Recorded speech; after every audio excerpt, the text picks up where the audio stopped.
ava mu südame silmad. Ava mu silmad, Issand, soovin sind näha. Soovin sind näha. Ava mu südame silmad. Ava mu silmad, Issand, soovin sind näha. Soovin sind näha. Sind näha kõrgeks tõstetud, säramas on hilguse väega.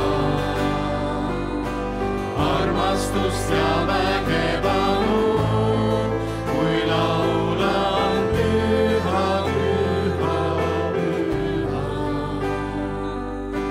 Püha, püha, püha, soovin sind näha.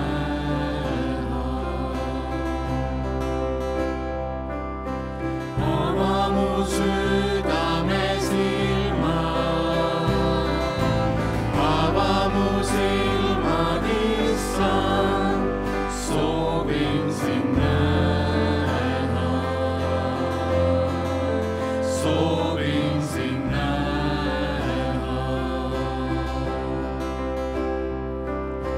Ava mu südame silmad. Ava mu silmad, Issand, soovin sind näha. Soovin sind näha. Sind näha kõrgeks tõstetud, säramas on hilguse väega. Armastust ja väge palun, kui laulan püha, püha, püha. Sind näha kõrgeks tõstetud, säramas on hilguse väega. Armastust ja väge palun, kui laulan püha, püha, püha. Püha, püha, püha, soovin sind näha.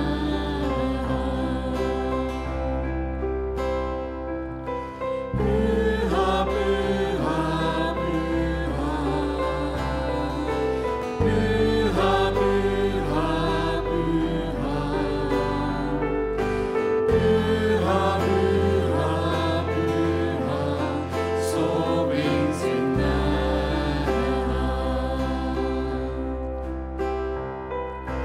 Püha, püha, püha. Püha, püha, püha. Püha, püha, püha, soovin sind näha.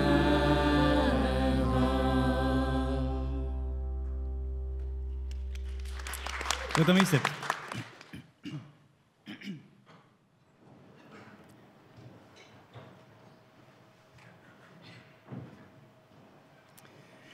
Mul on hea meel teid kõiki tervitada tänasel jumateenistusel ühe kirjakohaga 1. Peetruse kirjast 3:8-12. И мне очень приятно приветствовать всех на этом богослужении словами из Библии, из первого послания Петра, 3 глава, с 18 по 12 стихи. Aga viimaks olge kõik üksmeelsed, kaastundlikud, vennalikud, halastajad, alandlikud. Ärge tasuge kurja kurjaga, sõimu sõimuga, vaid hoopis õnnistage. Sest õnnistamiseks te olete kutsutud, et ka teie võiksite pärida õnnistuse.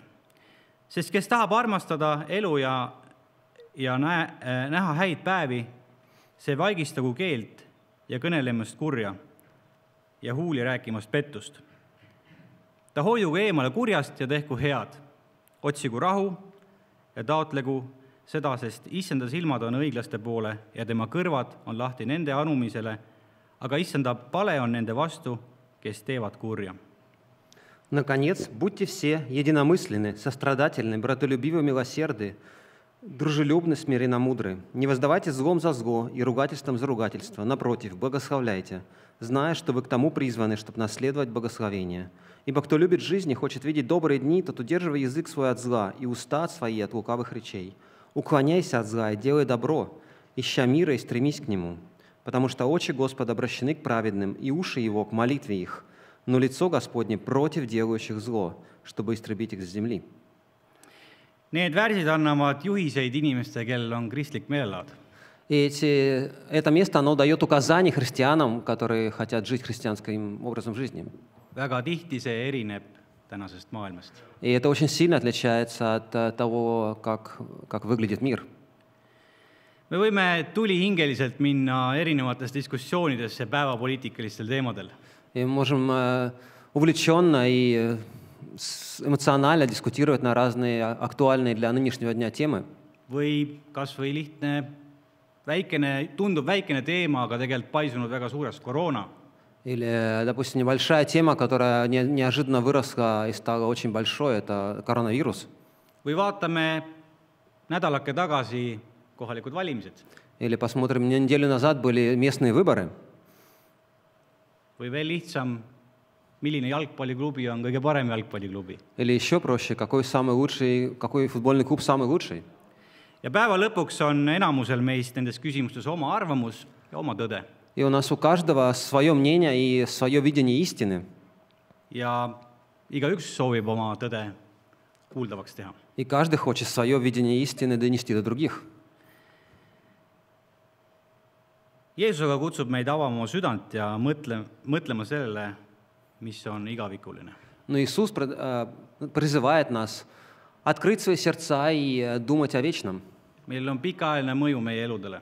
О том, что оказывает на твою жизнь влияние в долгосрочной перспективе.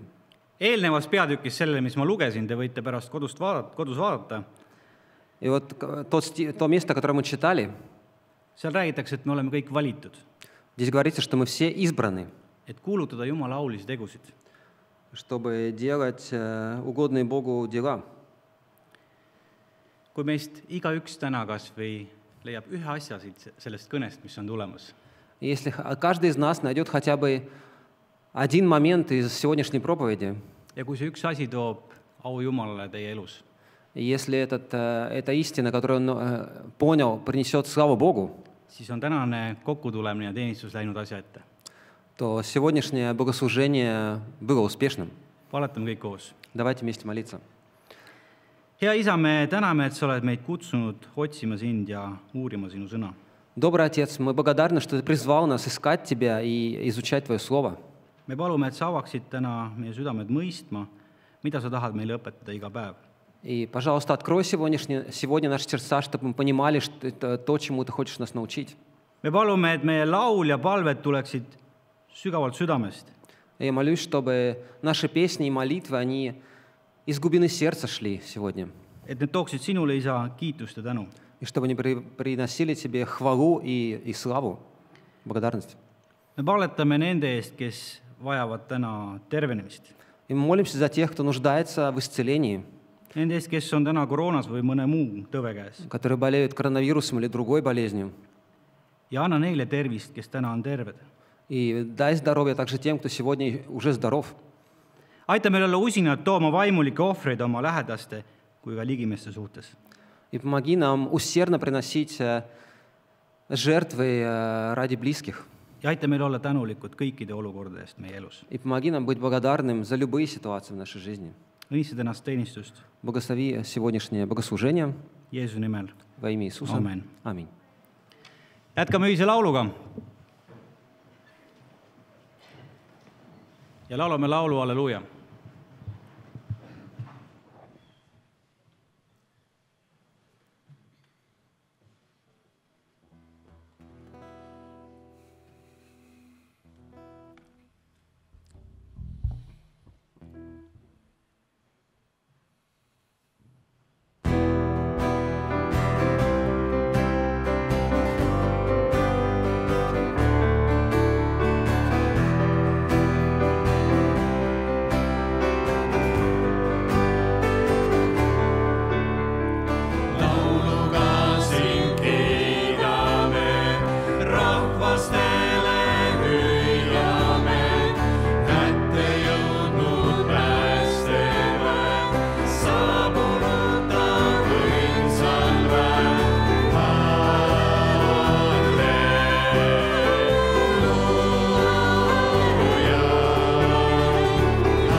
jätkame teenistust Мы продолжим наше богослужение.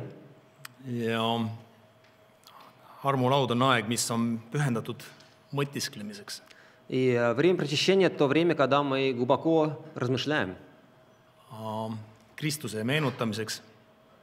Размышляем о Христе и вспоминаем Его. Kui me mõtleme tema elu peale ja tema surma tähtsuse peale, И когда мы думаем о Его жизни и о значении Его смерти, see tähendab alati seda, et see on hea aeg uurida oma südant.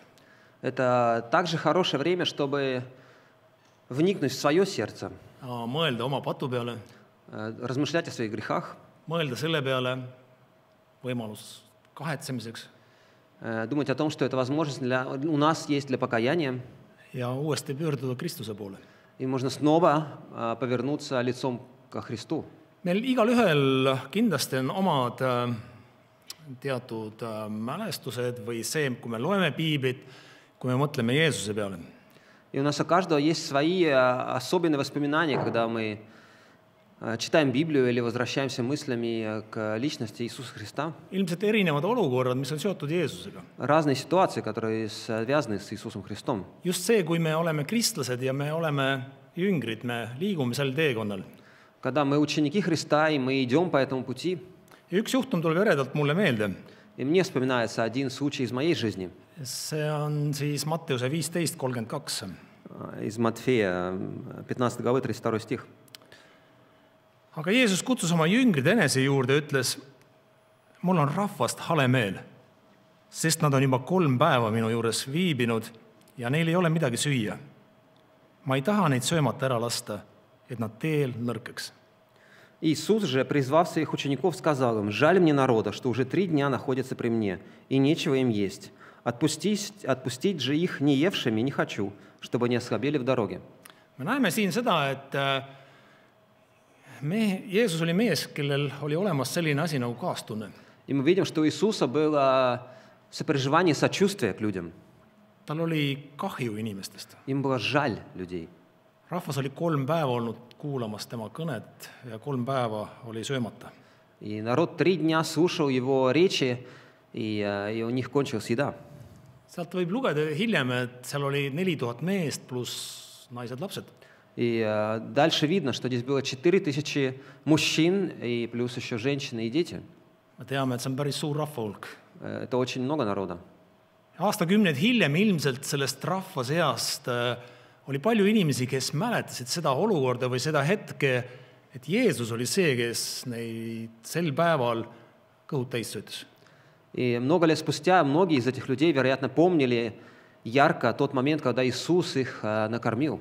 Kui ma mõtlen iseenda peale, siis ma mõtlen selle peale, et millal ma tõepoolest oma südames tundsin kaasa või kellegist mul oli kahju. Я пытался вспомнить, когда я последний раз очень сильно жалел о ком-то или сочувствовал кому-то. Kelle suhtes ma olin kaastundlik. В отношении кого я проявлял эмпатию, такое чувство эмпатии. Jah, mul tuleb meelde, et veel kui mu ema elas, siis ma kindlasti olin kaastundlik oma ema suhtes. Я помню, что когда моя мама была жива, я очень переживал из-за нее. Ta oli lahkumas ja ma teadsin seda. Она умирала, и я знал это. Kuid olla kõrval ei ole lihtne. Но быть рядом в тот момент это нелегко, See läheb mulle korda. потому что это не было не безразлично ее состояние. Olles kristlastena koguduses, me võime olla paljudest asjadest vaimustuses. И будучи в церкви, и будучи христианами, можем приходить в восхищение от разных вещей, Kuidas Jumal töötab. от того, как Бог работает в наших жизнях. Meile meeldib, kui Jumal vastab meie palvetele. Нам нравится, когда Бог отвечает на наши молитвы. Kuid aeg-ajalt me mõistame kohut, Но иногда мы судим людей, kes meile ei meeldi, которые нам не нравятся, kes meie jaoks on ebamugavad. с которыми нам неудобно быть. Ja oma südames sügaval põhjas salajas me süüdistame, И в глубине сердца мы обвиняем их, sildistame. вешаем ярлыки им. Võib öelda, et paneme inimesed avalikku häbiposti oma südames. И в нашем сердце мы их на публичный, постыдный пост вешаем. Mis te arvate, kuidas Jumal reageerib, kui me palvetame tema poole? И как вы думаете, как Бог реагирует, когда мы молимся Ему? Sa võidki jääda palvetama. И ты можешь ходить и молиться, Sa võidki jääda teda otsima. и можешь искать Его, Võid igasuguse asju ette kujutada endale. И можешь себе разные вещи воображать. võid igasugu asju endale õigeks mõelda, И можешь себя оправдывать. kuid see, millega sa tegeled, ei ole kindlasti Jeesuse järgimine. Но то, чем ты занимаешься, это не следование Иисусу Христу в таком случае. Ma räägin seda iseendale, И я говорю это сам себе. sest see on see võitlus, mis mu sees toimub. Потому что это борьба, которая внутри меня проходит. Ühelt poolt vihkamine ja süüdistamine, С одной стороны, ненависть и обвинение, teiselt poolt Jumala otsimine ja tema teenimine и с другой стороны, служение Богу и поиски Бога, ja suured vaimsed eesmärgid. и великие духовные цели. Need kaks asja ei käi koos. Но вместе эти вещи нельзя совмещать. Ma usun, et keegi ei vaidle selle vastu, et ülekohus on halb. Никто, я думаю, не будет спорить, что обида, нанесение какой-то обиды – это плохо. Kuid kõige raskem on seda ülekohut näha iseenda südames. Но сложнее всего замечать, когда ты сам в отношении кого-то наносишь обиду. Ma vaatan Jumala sõna, И давайте посмотрим на Слово Бога, et kui ma vaatan Jumala sõna, если мы взглянем на него. siis minu süda on olulisem kui õigluse taastamine. То мы увидим, что состояние моего сердца гораздо важнее, чем остановить справедливость. Nende vastu, kes on eksinud mu vastu. И остановить справедливость в отношении тех, кто против меня согрешили. Minu leppimine on palju olulisem. Мое примирение с другими людьми гораздо важнее. Me räägime igavesest leppimisest. И мы говорим о примирении в вечности. Kui see, mis praegu maa peal hetkel tundub väga oluline ja õige. И то, что нам на земле сейчас кажется очень важным и справедливым. Huvitav on see, et esimesel sajandil kogudusel olid samad probleemid. И в церкви первого столетия были точно такие же трудности. Ja mõned kristlased ei suutnud isegi omavahel ära leppida. И ученики не могли даже между собой примириться и договориться, Kokkuleppele jõuda. достигнуть согласия. Ja nad läksid isegi sellepärast kohtusse. И они из-за этого обращались в государственный суд. Ja Paulus ütleb 1. Korintlastele 6:7. И Павел говорит коринфянам в первом послании к этой церкви в 6 главе 7 стихе. Juba see on halb, et te käite kohut üksteisega. Miks te pigem ei kannata ülekohut? Miks te pigem ei lase enesele kahju teha? И то уже весьма унизительно для вас, что вы имеете тяжбы между собою. Для чего бы вам лучше не оставаться обиженным? Для чего бы вам лучше не терпеть лишения? See on nõuanne, mis ei mahu kuidagi tänase päeva normidesse. И это совет, который не вмещается в традиции нашего времени. Parem laske endale kahju teha. Лучше позволь себя лишить чего-то, ограбить. Miks te pigem ei kannata ülekohut? Почему ты скорее не стерпишь обиду? Armulaulu lõikes me mõtleme selle peale Jeesus. Mis Jeesus tegi? И когда мы делаем причащение, мы вспоминаем, что Иисус делал. Jeesus just seda tegigi. И Иисус именно это и делал. Ta valis kannatuse tee. Он выбрал путь лишений и страданий. Meid täna ei oleks siin. Нас бы сейчас здесь не было, Seda maailma ei eksisteeriks sellisel kujul. и мир бы не существовал в таком виде, Kui Jeesus ei oleks läinud ristile. если бы Иисус не пошел на крест. Kui meie elus on ainult enda õigus esikohal, Если в нашей жизни только наше чувство справедливости на первом месте, siis on meil kõigest muust on ükskõik. то все остальное для нас уже не важно. Me nõuame seda, mis on meie jaoks oluline. Потому что мы требуем то, что для нас важно, Iga hinnaga. и любой ценой это требуем. Ja kui meie elus on esikohal Jumal, И если у нас на первом месте Бог, siis me oleme valmis kannatama kahju. то мы готовы терпеть обиды и лишения. Ja kahju tooma tema riigile. Скорее терпеть лишения сами, чем потерпеть, чтобы его царство потерпело лишения. Põhjust, miks loobuda kättemaksmisest И почему нужно отказываться от мести või tagasi tegemisest või hambad ristis õiguse taganõudmisest, или того, чтобы стоять стеной за справедливость. ei ole see, et me kahjustame Kristuse mainet. И это дело не в том, что мы репутацию Иисуса Христа подвергаем критике. Küsimus on meie enda südames. Но вопрос скорее в нашем собственном сердце. Mis toimub meie sees? Что внутри нас происходит? Vaatame Mattuse 5:23. Давайте посмотрим Матфея, 5 главу, 23-24. Kui sa nüüd oma ohvriande altari tood ja sulle tuleb meelde, et su vennal on midagi su vastu, siis jäta oma and altari ette ja mine lepi esmalt ära oma vennaga ja alles siis tule ja too oma and. Итак, если ты принесешь дар свой к жертвеннику, и там вспомнишь, что брат твой имеет что-нибудь против тебя, оставь там дар твой перед жертвенником, и пойди прежде примирись с братом твоим, и тогда приди и принеси дар твой. See on Jeesus, kes siin räägib Это говорит Иисус, ja kes rääkis ja tegi ka seda. и который говорил и делал так. Ta andestas Он прощал kõige räigema ja jõhkrama ülekohtu самую жестокую, невероятную обиду в отношении себя. tema suhtes. В отношении себя. Ta andestas ja palus Jumalat isegi nende ülekohtu tegijate eest. И он сам прощал, и он просил Бога не наказывать этих обидчиков. Isa, anna andeks neile, sest nad ei tea, mida nad teevad. Прости им, Боже, потому что они не знают, что творят. Me ei suuda teha head oma loomulikus headuses. И мы не можем творить добро из своей врожденной доброты. Head suudab teha Jumal meie sees. Только Бог может делать добро внутри нас. Kristuse surm muudab kõik meie jaoks. И смерть Христа, она изменила все для нас. Ei ole olemas meie oma õigust. И больше нет нашей собственной справедливости. On kahetsus, on leppimine, on andestus. Есть покаяние, есть примирение и есть прощение. Me palvetame leiva veine eest. И давайте помолимся за хлеб и вино. Kallis taevane isa, Дорогой Небесный Отец, aitäh selle eest, et meil on võimalik pöörduda sinu poole. спасибо, что можно обращаться к Тебе. Meil on võimalik näha Kristust sellisena, nagu on kirjas sinu sõnas. И мы можем видеть Христа таким, каким Он описан в Твоем Слове. Eeskuju kõiges, Пример во всем. tema suhtumises, andestamises, То, как Он относился к людям, то, как Он прощал. kuidas ta tundis tõesti valu inimeste suhtes, kes olid hädas. Как Он чувствовал душевную боль из-за тех людей, которые были в беде. Ma palvetan, et meie südames oleksid sina esikohal. И я молюсь, чтобы Ты в нашем сердце был на главном месте. Et Kristuse surm oleks meie jaoks kõige tähtsam meie elus.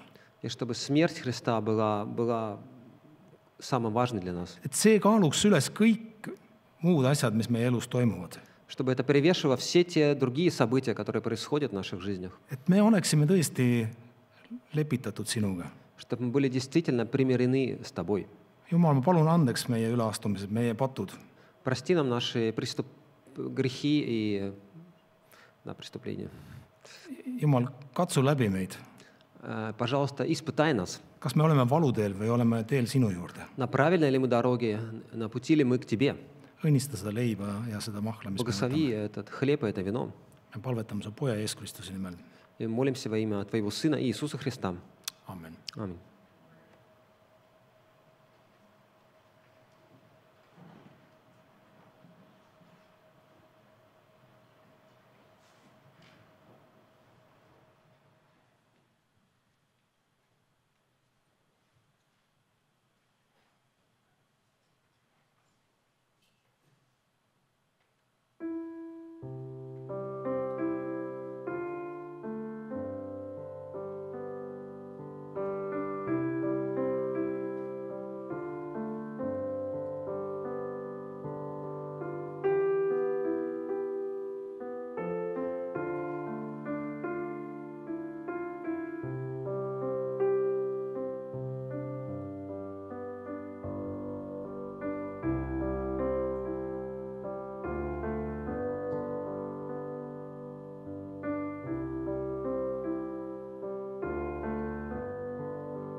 Laulame kõik koos, laulu ta üles tõusnud on.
Olge head, istume.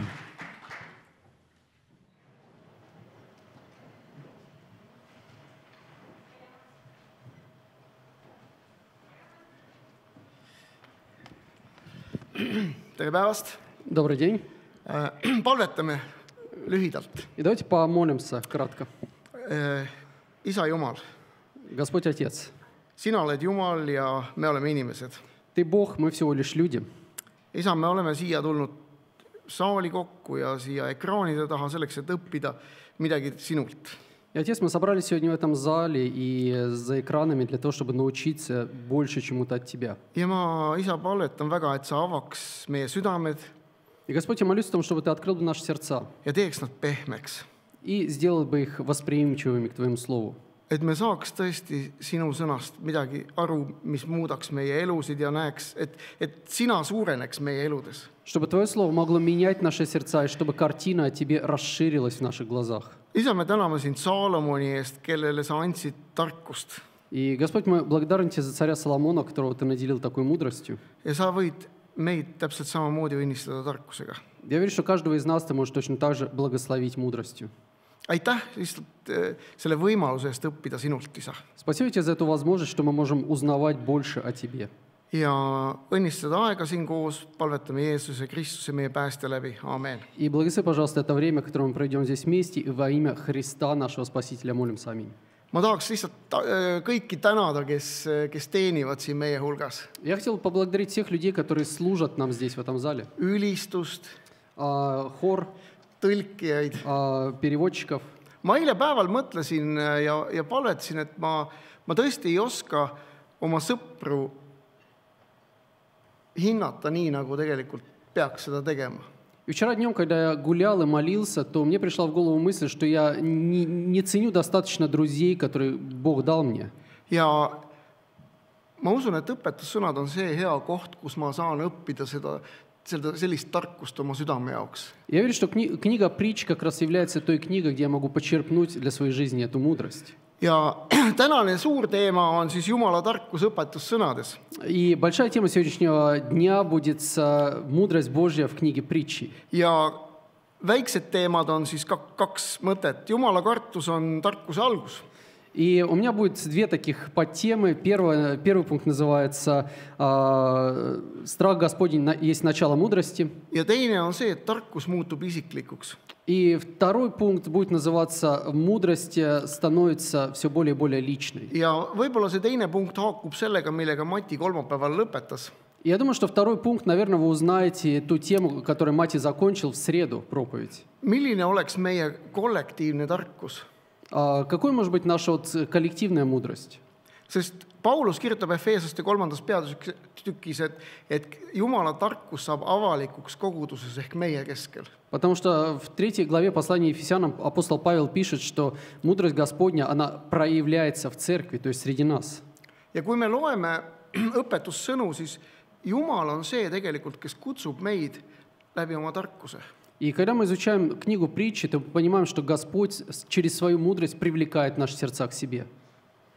Ja õpetussõnad on see raamat, kus me saame seda. И Ja saame väga palju. Книга Притчи – это как раз та книга, которая учит нас этой мудрости.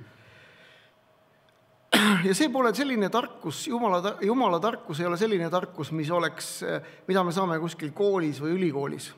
И знаете, вот эта жизненная, божественная мудрость – это не та мудрость, которую нас учат в школе или в университете. Ja see ei ole mingi selline tarkus, mille üle me saame kuidagi uhkust tunda või. И это не какая-то мудрость, когда я становлюсь гордым от того, что я вдруг стал настолько мудрым. Ma usun, Jumala tarkus on see tarkus, mis aitab meil iga päev muutuda rohkem Jeesuse sarnaseks. Я верю, что духовная мудрость, она помогает нам каждый день становиться все более и более похожими на Христа. Ja kui ma loen õpetussõnu ja valmistan ette seda, siis ma saan aru, et need asjad kõik, mida ma loen, need on minu jaoks. И когда изучаю сам книгу Притчи, когда готовился к сегодняшней проповеди, то я понимаю, что все, что я читаю в этой книге, как будто для меня написано. Et mul on nii palju, elu on toonud mind praegu sellisesse punkti, kus mul on vaja lihtsalt tarkust nii palju. И сегодня жизнь привела меня к такому этапу, где мне просто необходима мудрость, и мне нужно ее много. Et kuidas minna edasi? Для того, чтобы найти ответ на вопрос, а как идти дальше?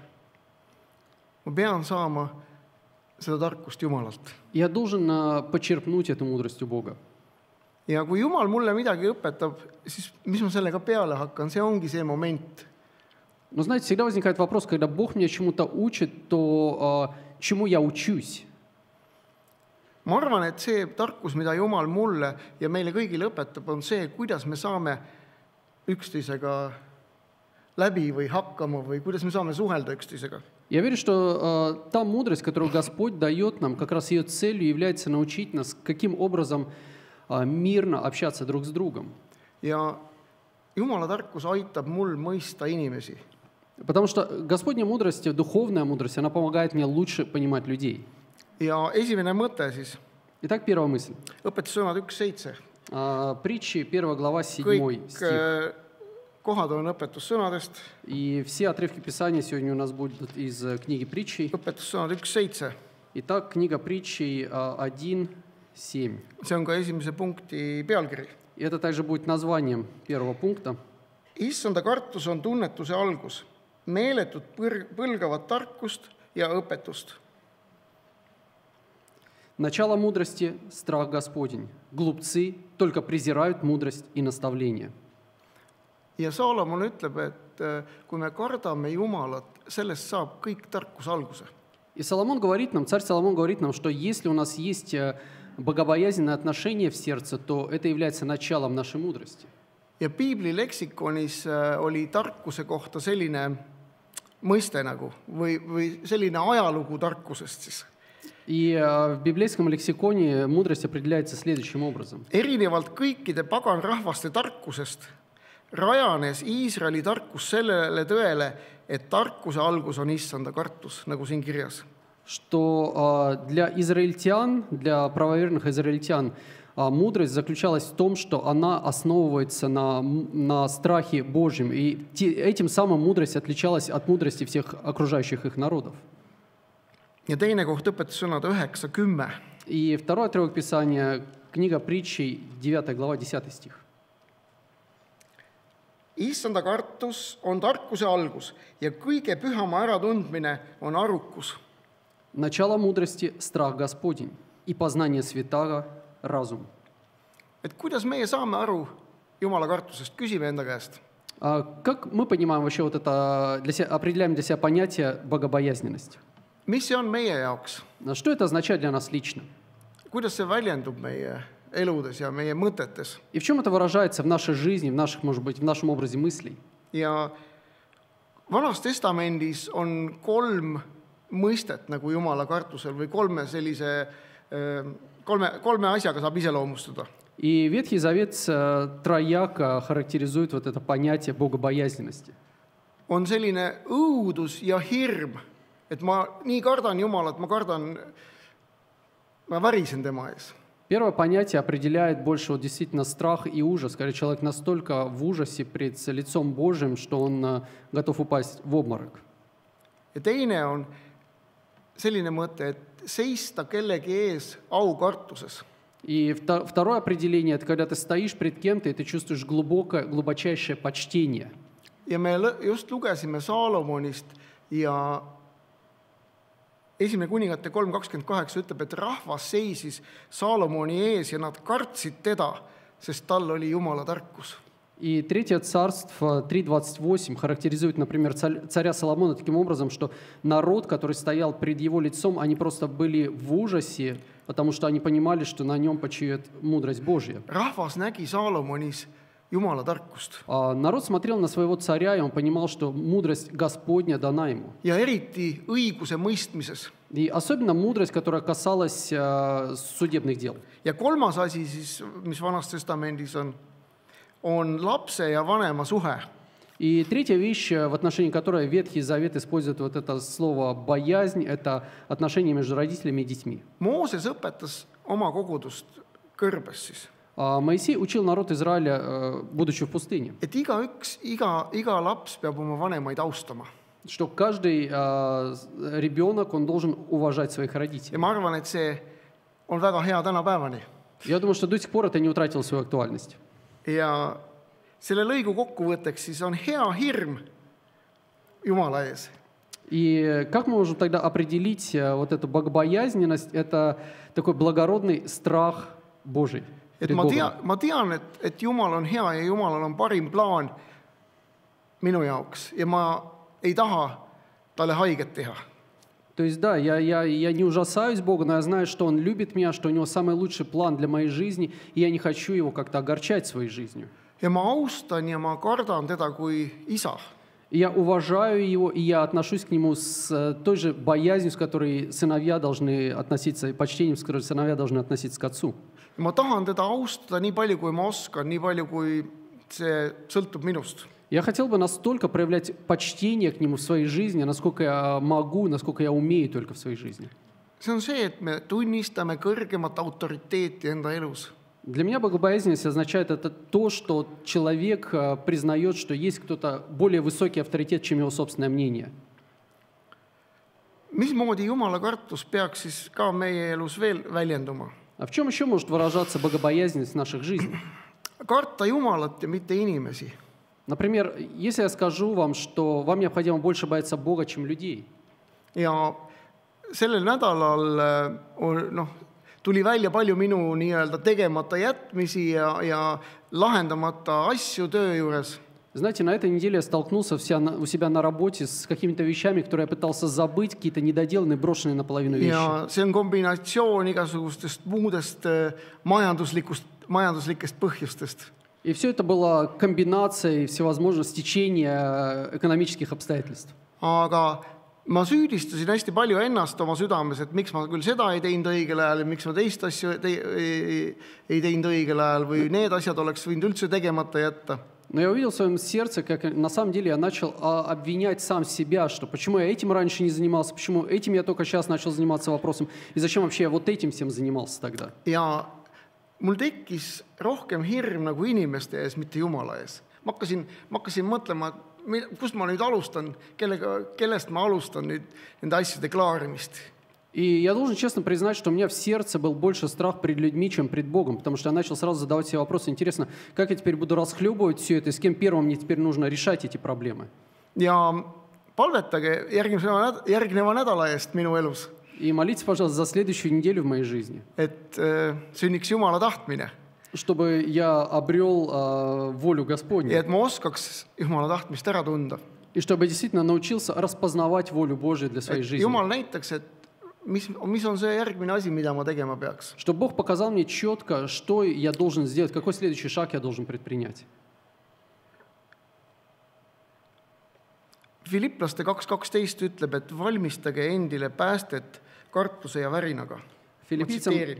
2.12 говорит, что со страхом и трепетом приготовляйте свое спасение. Veel üks osa Jumala kartusest minu elus on see, et ma pean endale nagu reaalselt aru andma seda, et ma võin taganeda Jumalast. Еще одна часть, которая в моей личной жизни касается вот этого вопроса богобоязненности, отдавать себе отчет, что я могу отпасть от милости. Ja sellest räägib Heebrealastele 10 ja 12. peatükk. И об этом говорится 10 и 12 глава послания евреям. Et see on täpselt samasugune, nagu iga suhe meie elus võib puruneda. И это, знаете, как каждое отношение, которое есть у тебя в твоей жизни, оно может в какой-то момент прекратить свое существование.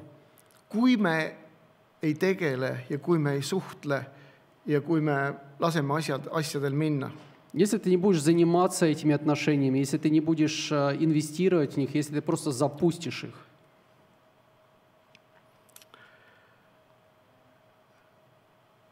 näiteks kui keegi, üks näide tarkusest, kui keegi karjub näiteks minu peale ja sõimab ja saadab igale poole. Например, такой пример из раздела «Мудрость». Если, например, я сталкиваюсь с человеком, который начинает оскорблять меня. On see siis töökaaslane või on keegi inimene liikluses näiteks Может быть, это мой коллега, может быть, это какой-то водитель. või naine või lapsed või mõni vend või õde koguduses. Или, может быть, даже моя супруга, или мои дети, или, может быть, брат или сестра в церкви. Millised on siis minu reaktsioonivalikud? То какие у меня возникают выборы, вот как поступить в данной ситуации? Kas ma ründan teda vastu Начинаю ли я действовать по принципу, что лучшая защита – это нападение? füüsiliselt Может быть, даже физической силой Või показываю, verbaalselt. или вербально? või ma ei tee väljagi, ma näitan välja, et mul on ükspuha, mis sa räägid. Или, может быть, я всем своим видом демонстрирую, да мне вообще плевать, что ты обо мне думаешь. Või reageerin rahulikult, vastan sõbralikult. Или же я нахожу в себе силы отреагировать мирно и по-дружески ответить ему. Ja see ongi Jumala tarkus, mismoodi vastata sellistele olukordadele. И знаете, мудрость Господня учит нас, как вести себя в подобного рода ситуациях. Ja ma usun, et selline asi näitab inimestele, kes ei tea Kristusest ja kes ei tunne Jumalat. See näitab Jumalat. И знаете, я верю, что именно в подобных ситуациях наши реакции показывают людям, которые ничего не знают о Боге, кем является Бог. Selleks ma pean tegelikult ennast ju täitma tarkusega ja nagu ma palvetasin, et tarkust tuleks südamesse ja mul oleks pehme süda. Но для того, чтобы мудро принимать мудрые решения в подобного рода ситуациях, я должен наполнять себя мудростью. Ja see tarkus, mis siis talletub südamesse, see aitab mul reageerida õigel moel. И знаете, вот та мудрость, которую я себе постоянно наполняю свое сердце, она помогает мне отреагировать правильно в нужный момент. Ja teine mõte siis täna. И вторая мысль сегодня, Ja tarkus muutub isiklikuks. что мудрость, она всегда становится личной. Kui me oleme kõik väga targad ja meie pea on täis teadmisi ja me teame kõiki maailma asju, Знаете, если вдруг мы все сидящие в этом зале станем самыми мудрыми людьми в мире, aga kui me ei oska selle tarkusega midagi peale hakata, siis sellest ei ole midagi kasu. но при этом мы не будем иметь никакого понятия, что теперь делать с этой мудростью, этими знаниями, то для нас не будет никакой пользы. Loeme õpetussõnad 1. Loeme terve lõigu И давайте откроем притчи 1 главу. ja 20. kuni 33. И с 20 по 33 стихи прочитаем. See räägib meile väga palju. Там очень много сказано об этом. Tarkus hüüab tänavail, annab oma häält kuulda turgudel, kisendab lärmakates paikades, kõneleb oma sõnu linnaväravate suus. Kui kaua te rumalad armastate rumalust, kui kaua meeldib hooplejail hoobelda ja alpidel vihata teadmist. Pöörduge minu noomimise alla. Vaata, ma lasen teile voolata oma vaimu ja teen teile teatavaks oma sõnad. Et ma olen kutsunud, aga te olete tõrkunud. Ma olen sirutanud oma käe, ega ükski pole tähele pannud.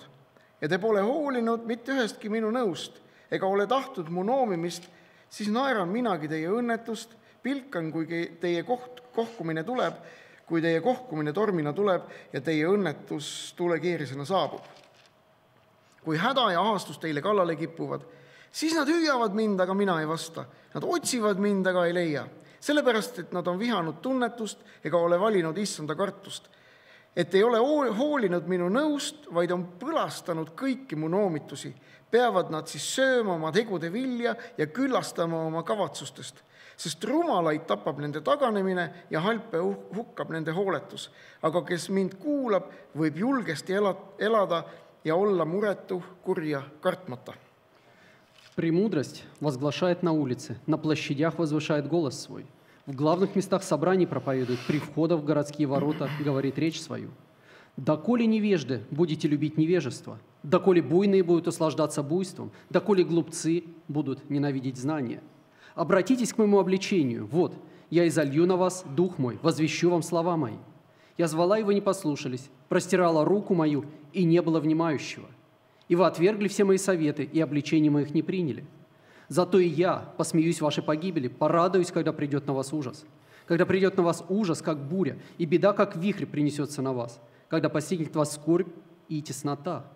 Тогда будут звать меня, и я не услышу. С утра будут искать меня, и не найдут меня.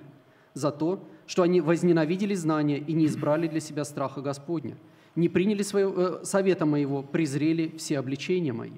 Зато и будут они вкушать от плодов путей своих и насыщаться от помыслов их, потому что упорство невежд убьет их, и беспечность глупцов погубит их. А слушающий меня будет жить безопасно и спокойно, не страшась зла». Saalomon teeb tarkusest isiksuse või persooni siin. И вот в этом отрывке царь Соломон, автор этой книги, он представляет мудрость как женщину. Ja tarkus käib ringi igal pool ja otsib, et keegi teda kuulaks. И вот эта мудрая женщина, она ходит везде и пытается обратить на себя внимание, чтобы кто-то послушал ее. Ja nagu Aleksander tõlkis juba, et tarkus on siis naissoo vorm. Да, Nii heebrea kui ka siis kreeka keeles. На иврите, на греческом и на русском мудрость – это женщина. Ja seda ma lugesin. Aga jah, tarkus otsib, keda aidata. И вот эта мудрость, она ищет людей, которым она готова помочь. Ja küsib endalt siin täna, et kui tõsiselt ma võtan seda tarkuse kutset. И давайте зададим каждый себе личный вопрос сегодня, насколько серьезно отношусь к этому призыву вот этой мудрости. Või mõtleme niimoodi, et ma juba olen saanud piisavalt targaks, et mul juba täna enam ei mahu kuhugi see tarkus. И, может быть, кто-то сидит сейчас и думает, слушай, я уже настолько мудр, что уже не вмещается в мою голову вся эта мудрость. Ma saan aru enda elust, et mul on palju kordi iga päev vaja tarkust. И знаете, когда я смотрю на свою личную жизнь, я понимаю, что каждый день мне необходимы тонны этой мудрости. Ja vahest ma mõtlen, eriti kui ma olin noorem kristlane, ma mõtlesin niimoodi, no miks ma seda pean teadma kõike, see paneb mu kuidagi elule nii suure vastutuse. И когда я был молодым христианином, и даже сейчас иногда я думаю, что нужно мне все это знание, потому что чем больше знаний, тем больше ответственности. Ma ei tea, kas te olete niimoodi mõelnud, aga ma olen palju kordi mõtlenud, no ma loen ja miks ma küll seda tean. И, может быть, и кто-то из вас также себя находил в подобного рода ситуации, когда ты читаешь Библию, думаешь, зачем я вот все это читаю сейчас? Parem on elada ilma selle teadmista. Лучше жить в блаженном неведении. Olla lihtsameelne. Просто быть несмышленым. Tegelikult fakt on see, me kõik saame sellest aru, kui me oleme vastanud tarkuse kutsele, see samamoodi paneb meid vastutama millegi eest.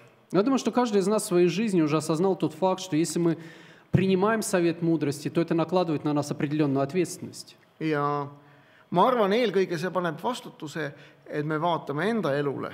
Я думаю, прежде всего, эта ответственность означает то, что ты должен серьезно посмотреть на свою жизнь.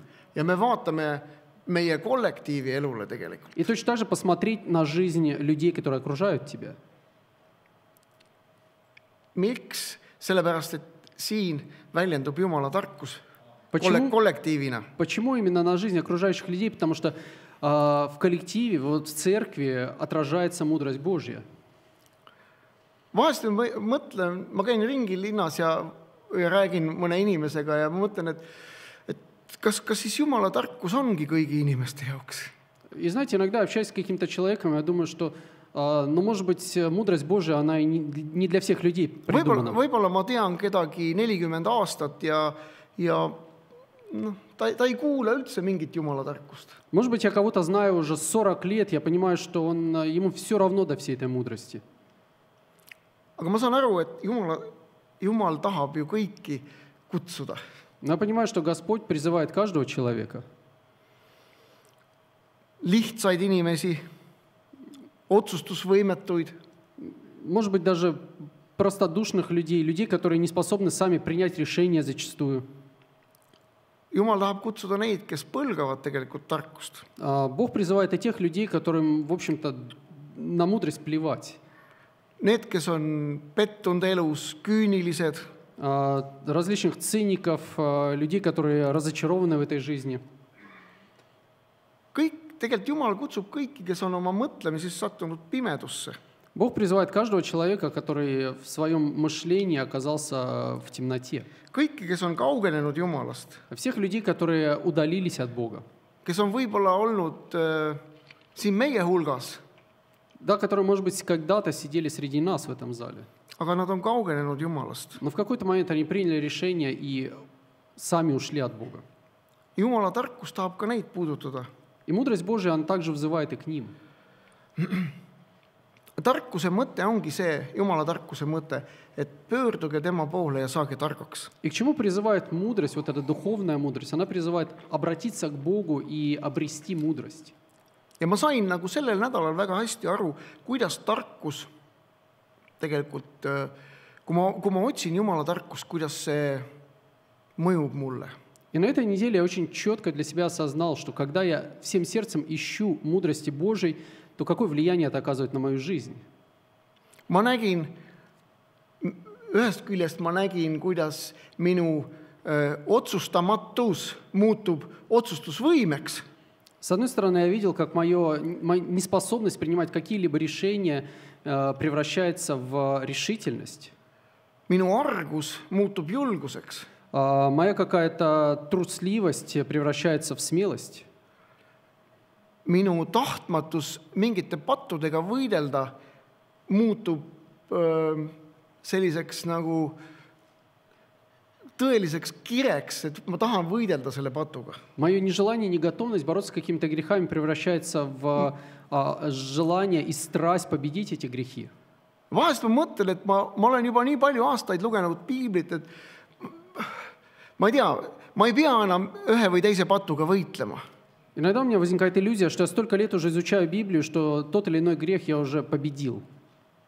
Tegelikult ma saan aru sellest, et ma valetan endale ja ütlen endale seda, et ma lihtsalt ei jaksa sellega praegu enam võidelda. На самом деле я понимаю, что зачастую это просто самообман. То, что я на самом деле говорю, что я устал, я не хочу больше бороться с какими-то грехами. Ma saan küsida Jumala tarkust, et Jumal, aita mul õigel moel võidelda nende asjadega, mis tõesti teevad mulle haiget. Но я всегда могу обратиться к Богу и попросить у Него мудрости, чтобы Он дал мне сил бороться с теми грехами, которые причиняют боль мне и другим людям. Ma saan reaalselt aru, kui ma küsin Jumala käest tarkust, siis ta on siin ja ta on valmis mind aitama. И то, что я вижу в своей жизни, каждый раз, когда обращаюсь к Богу с просьбой о мудрости, Он всегда рядом, и Он готов ответить на мою просьбу. Ja ma arvan, et mille eest me peaks igaüks palvetama ja palju palvetama, on nagu värsid 24-25. Et võimalused meil, kui me ei kahetse pattu, võimalused ei kesta igavesti. Я думаю, о чем нам нужно думать и молиться постоянно, как в 24-25 стихе говорится, что те возможности, которые у нас есть сегодня, не факт, что они будут вечны. et kui me ei kuula tarkuse kutset, siis meie süda läheb kõvaks. И если мы закроем сердце для гласа мудрости, то в какой-то момент наше сердце очерствеет. Ja samamoodi me oleme näinud enda kõrval inimesi, kes ei ole võtnud seda hoiatust kuulda. Я думаю, что каждый из нас видел в своей жизни людей, которые не относились серьезно к этому предупреждению.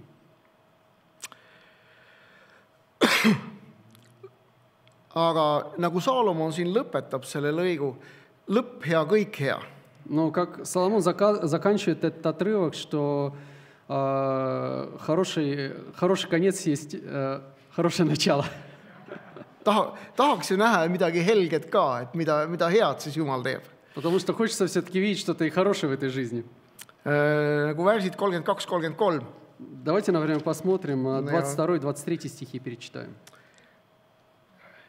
Õigemini 33 loeme. Даже 33. 32 oleme palju rääkinud täna. Aga kes mind kuulab, võib julgesti elada ja olla muretu, kurja kartmata. Слушающий меня будет жить безопасно и спокойно, не страшась зла. Ma tean, et mul on kindel julgeolek, kui ma kuulan Jumala tarkust. Я абсолютно убежден, что если я буду послушен мудрости Божией, то я буду жить безопасно. Mul on kindlus järgneva nädala ees, Я буду жить безопасно на следующей неделе. järgmise kuu ees. Я буду уверенно чувствовать себя на следующем месяце. Ja kui Jumal tahab, siis ma näen aastat 2020-2025. И если это будет входить в планы Божии, то 2025 год я встречу. Ja mul on kindlus ja julgeolek, kui ma otsin tema tarkust. И в моем сердце будет всегда уверенность и надежда на Бога, если я буду искать Его мудрости. Tarkus on valik, mis on igapäevane meie valik. Мудрость всегда является частью наших ежедневных выборов. Ja kui mõtleme, kui me siit ära lähme, et kui tihti ma reageerin tarkuse kutsele. И когда сегодня мы уйдем из этого зала, то давайте задумаемся над вопросом, как часто я принимаю вот это предложение мудрости. Ja kui kiiresti ma seda tarkust ka teistele jagan, kui ma ise sellest olen aru saanud. И когда я действительно сам принял эту мудрость, то готов ли я делиться этой мудростью с другими людьми? Jumala kartus on siis tarkuse algus. Итак, начало мудрости – страх Господень. Ja teine asi, tarkus muutub isiklikuks, kui me seda teeme isiklikuks. И вторая мысль, что мудрость, она всегда становится личной и практичной, если мы только сделаем ее практичной в своих жизнях. Venad õed, vajagem Jumala tarkust rohkem kui kunagi varem. Братья и сестры, давайте будем стремиться к мудрости Господней больше, чем мы когда-либо это делали. Ja see 20. raamat Piiblis, see räägib väga palju tarkusest. И вот эта 20-я по счету книга Писания, она очень много говорит об этой мудрости. Nii et head õpetussõnade lugemist Так что желаю вам вдохновляющего изучения книги притчи ja armastage tarkust. и любить мудрость. Aamen. Аминь.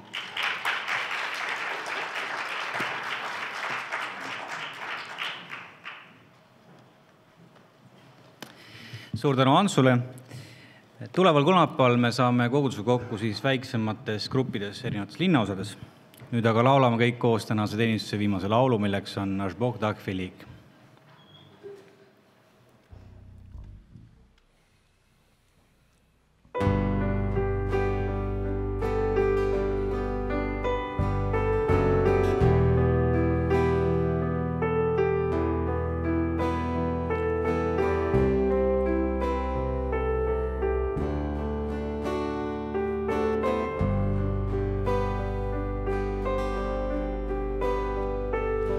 Siiani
sellega on tänane teenistus lõpule jõudnud. Me kohtume uuel nädalal.